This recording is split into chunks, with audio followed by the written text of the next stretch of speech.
नमस्कार। राजस्थान जहाँ रेत है, प्यास है और इन्हीं प्यासे इलाकों को जीवन देती हैं अरावली पर्वतमाला। लेकिन आज वो यही अरावली खुद अपने अस्तित्व के लिए संघर्ष कर रही है। तो 20 नवंबर 2025 को सुप्रीम कोर्ट का एक आदेश आता है जिसमें लिखा गया था कि 100 मीटर से नीचे तक का जो पहाड़ है उसका हिस्सा अरावली में नहीं माना जाएगा। अब सवाल ये है कि क्या ये आदेश विकास का है या फिर विनाश का नहीं होता है।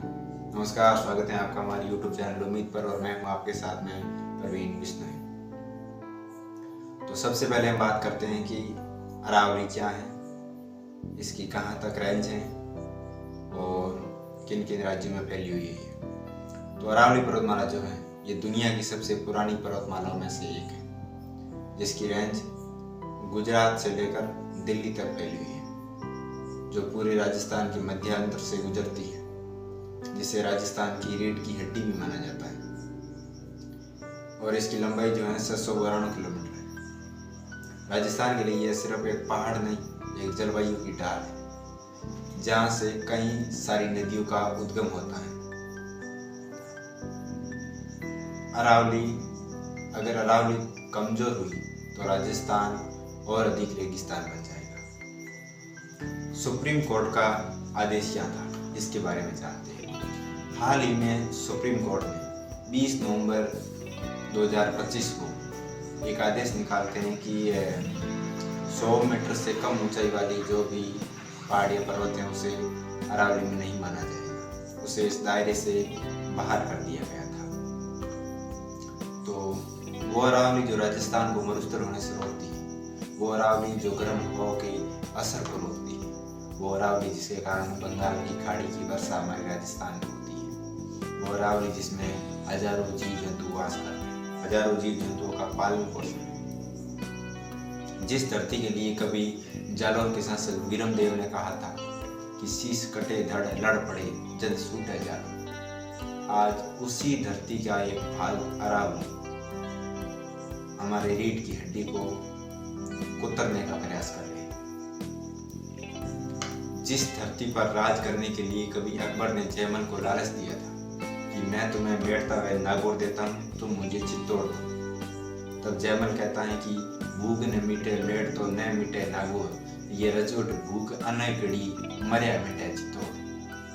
आज उसी वीरांगनाओं की धरती की रीढ़ की हड्डी के काटने की कोशिश की जा रही है। सवाल ये है कि 100 मीटर की सीमा किस आधार पर तय की गई और क्या पर्यावरण दिन किया गया था, क्या आम जन की लोगों की राय ली गई थी इसमें। अब इस खनन का अरावली का खनन किया जा रहा है, इसका जो 100% से नीचे का एरिया है उसे अरावली में शामिल नहीं किया गया है।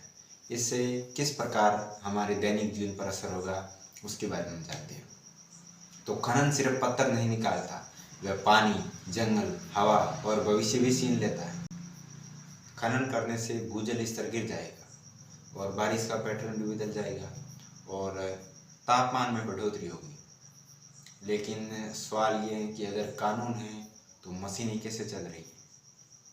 सरकार को राजस्व मिलेगा और कंपनियों को मुनाफा मिलेगा, पर आम जन को क्या मिलेगा। आम जन को मिलेगा बिना बारिश के फसलों में कमी मिलेगी। पहाड़ कटने से नदियों का स्वरूप बदल जाएगा तो बिना पानी की रूखी सूखी नदी मिलेगी और तापमान बढ़ने से मिलेगी उन्हें पसीनों की धाराएं और तो और सर्दियों में मिलेगी ठंडी ठंडी हिमालय की हवाएं। क्या ऊंचाई तय करती है कि पहाड़ जिंदा रहेगा या मरेगा। अगर ऊंचाई ही तय करती है तो फिर ऊंचाई तय कीजिए अपने घर के मकानों की। अगर ऊंचाई ही तय करती हैं तो फिर आप ऊंचाई तय कीजिए अपने घर के मंजिलों की। यह फैसला पर्यावरण संरक्षण नहीं बल्कि खनन माफियाओं का रेड कारपेट है। अरावली को एक दायरे में समेटना 90% अरावली के मृत्यु प्रमाण पत्र पर हस्ताक्षर करने जैसा है, क्योंकि अरावली का 90% जो एरिया है वो 100 मीटर से नीचे है और इस प्रकार अगर छूट दी गई है तो सीधी सी बात है कि ये खनन माफियाओं के लिए रेड कारपेट होगा। तो इसका सीधा मतलब है कि इन क्षेत्रों में अब वन संरक्षण अधिनियम लागू नहीं होगा एवं खनन बेरोक टोक हो सकेगा। आप इस फैसले को लेकर क्या सोचते हो? कमेंट बॉक्स में जरूर बताएं। धन्यवाद।